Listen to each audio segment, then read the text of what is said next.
goal in 5 minutes, and Bass has 2 field goals and a 16-4 run in the last 5.5. And a 5-point lead.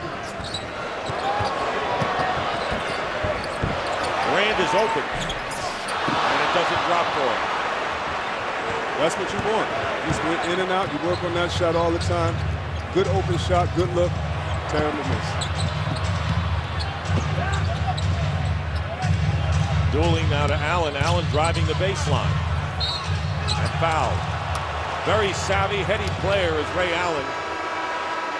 He knew the angle wasn't great, but he got fouled, and it was Hawes, his second. Talked to Doc Rivers before the game. He said that the guy that he wants to set the picks on his team is KG. KG sets the pick, gets guys open for the open shot. You just gotta love. So to speak. We've had a 12-point turnaround, C-Web, from early in the quarter when the 76ers had a 7-point lead. Now Boston has come back, and Ray Allen, who really had his problems, one of the better free throw shooters, but 8 of 14 against Atlanta in that first round. But coming off a 17-point game, and the first time, as you saw, that he led the team in scoring since March the 19th. And the lead is 6. Well, the reason why this turnaround is happening is because Boston scored, and not just because they've scored, but when they score, they get back and set their defense. Hawes has it blocked. Looked like Bass might have gotten a piece of it. And on the other end, as Dooley gets the field goal, we have had the Celtics, not the 76ers, with the transition basket so far. And that block just shows what I mean. When the Celtics get back in the half-court position, they're one of the best teams, and defensively, they have good shot blockers, guys that will get in position. You must make them not score so you can get out and try to get a quick shot. And a great baseline shot by Thaddeus Young. Thaddeus Young with 10 points after a very quiet first 2 games of this series. There you see the shooting in the first 2 games of tonight, pretty close.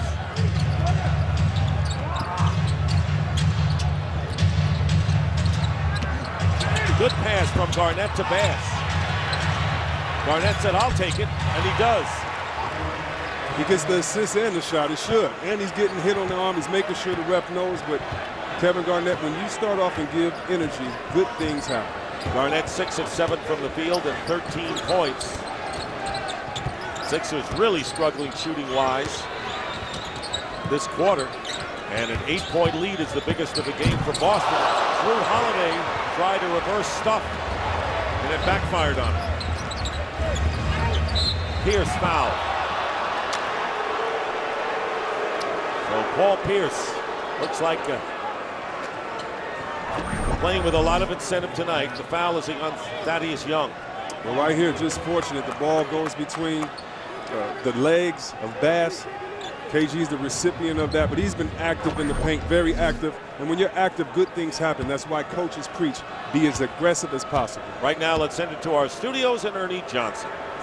All right, thank you, Dick. Pacers president Larry Bird made NBA history today when he was named Executive of the Year. He's the only man to ever win that, and Coach of the Year, and Most Valuable Player. In just a few minutes, we'll bring you the Sprint halftime report as Kenny, Charles, and Shaq break down the first 24 minutes in Philly.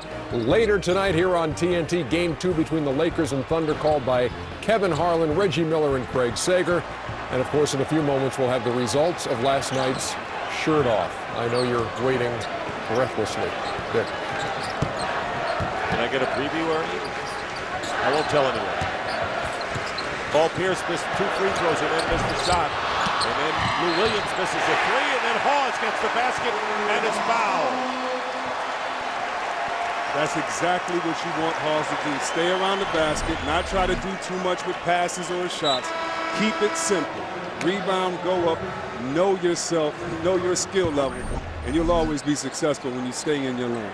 First points for Hawes tonight as Dooling goes out, replaced by Petrus. Bass also sits down. So Rondo is out there with Pierce, Garnett, Avery Bradley, who is a courageous guy, coming off after separation of his shoulder. Knocked out again in the first half, came back and played all but 12 seconds of the fourth quarter. So Petrus is in there Roll with Rondo with 9 on the shot clock, winding down to 3 minutes to go. And Garnett will put it up with 4 on the shot clock and hit. Garnett, vintage game 1 for sure. 15 points on 7 for 8 from the field. We heard Paul Pierce say this might be their last year together. Trust me, that is in their mind. That controls their effort level. They don't want to exit these playoffs early. Evan Turner doesn't drop for him. Loose ball.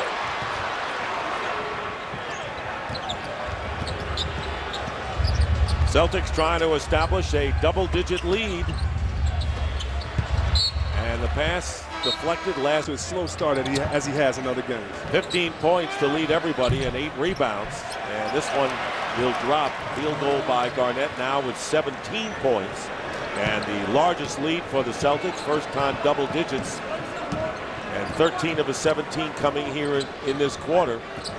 He had 11 of his 15 in the fourth quarter of game number 2. Hawes open from the top. Sixers are unable to connect on open jump shots here in this first half. They definitely are, but the Sixers game isn't jump shots anyway. They want to pump fake, drive to the hole, but the defense of the Celtics are not allowing them to get free. Garnett and Drew Holiday comes down with it. One of the advantages of playing center is that the center that you're playing against is not used to guarding the guy that picks and pops. That's why KG is getting wide open shots. Petrus getting the ball back, and Petrus steps back and fires the 3 and hits. Michael Petrus. And Doc Rivers, who says we haven't really played well at all yet in the series, has to savor what this team has done. Second 3 for Petrus. A 13-point lead and a 28-10 Celtic run with a minute 20 to go in the half. They have silenced this crowd.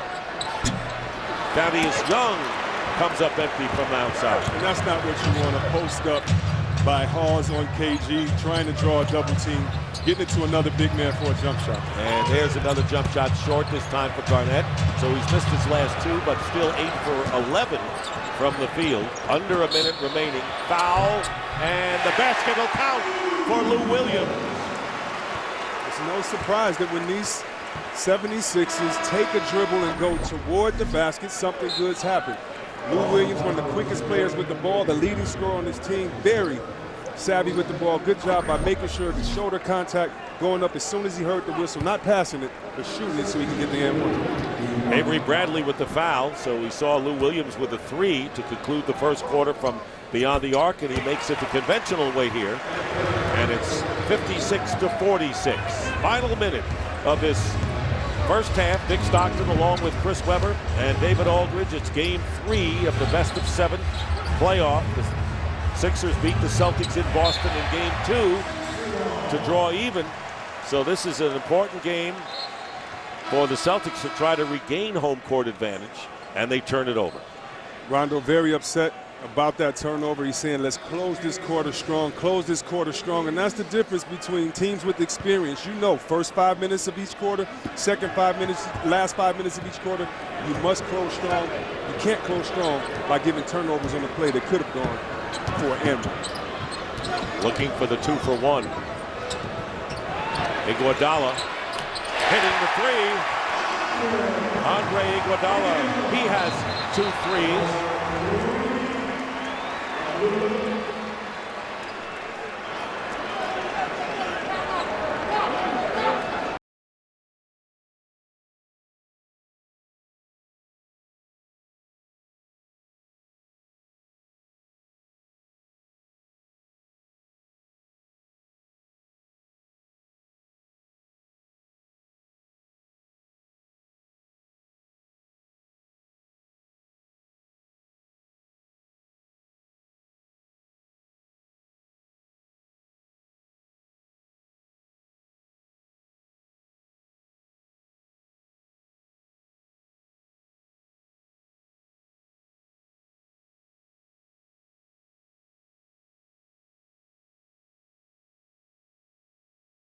Scooped it to the left. You just have to love his creativity around the basket, which is why so many guys foul him. He has so many trick shots. You don't know what he's going to do, so you just try to take his elbows out. Really unpredictable. There's Rajon Rondo as he hits the first free throw. So the big four for the Celtics as Ryan Hollins comes into the game for Garnett. Is Garnett with 17. Rondo has 14. Pierce 6. Ray Allen with 3, but they're getting some support. They are getting support, but most importantly, they're getting aggression from their best players, and they love that. Seeing Paul Pierce be aggressive, getting KG in the post. As long as the big three are doing fine, it doesn't matter about the rest of the team. They can catch up. You want those guys being aggressive, leading the way for the team. So Rondo now with 14 points. Jody Meeks, third-year man out of Kentucky. 15 now for Rondo. Check that. Differential of just a couple of seconds. Very important for young teams to execute late. You've been given this play about 40 seconds ago. Do you remember? Can you execute?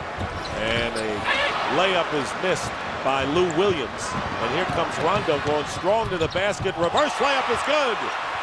Rondo now with 17 points and the biggest lead and a steal. Here is Pierce missing the three. But the Celtics get their point across. Paul. Celtics have out-rebounded Philadelphia by 8. And that wasn't supposed to be that way. Sixers supposed to have the better rebounding team, but that's the first half numbers as Brand misses the first shot of the third quarter. So it'll be the usual cast of characters. Pierce, along with Bradley, Bass, Garnett, and Rondo. And Bass missing the shot. So 60-49 is the score as the Celtics outscoring the 76ers by 16, doubling their output in the second quarter. And this is where you see the mentality of the 76ers. Coach Collins called a play for them to come out and execute, got an open shot. Will Holiday say, that play worked, let's go to it again. Iguodala with the ball, and it's pause, and they're going to jump it up. And Brand, Holiday, and Evan Turner. So they tie up Hawes.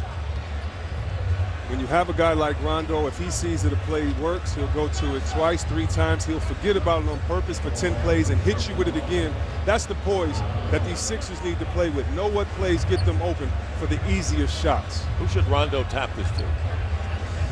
Whoever he can, if he can. Tongue in cheek. Okay. Here's Turner with the double team.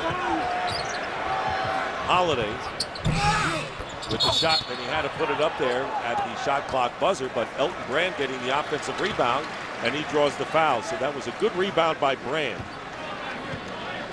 You hear a lot of players, especially in the TNT studios, talking about players need to take over and do more. Well, I feel in this game, Andre Iguodala needs to get the ball and be aggressive. Get it in the post, get it up high, get it off a pick and roll. You know your team really can't score unless you get the assist, so be as aggressive as possible. Foul was on Pierce. Here is Drew Holiday in traffic with a turnaround, and the rebound by Pierce. And that's what I mean. You don't come out in the third game and get those type of shots in the second half in order to get back in. You don't want a post-up play by Holiday. You want to execute a great play like the Celtics did there. Garnett now with 19, so the beat goes on for the big guy. 9 for 12 from the field. He has 9 rebounds as well. And the biggest lead right now for the Celtics matches their 13-point edge. Just look at the pacing. Look at the guys cutting off. It's slow. It's muddy. These guys need energy to get active. The defense of the Celtics is stopping them right now. Iguodala misses, but the rebound again by Brand. And Rondo trying to get it away from Turner from behind. One thing you know about the Celtics, their defense is great, but it gets better as the game goes along. All night for Holiday to hit the 3, and he does it. Couldn't ask for more time than that. And here is Garnett with Brand defending him. Matching their biggest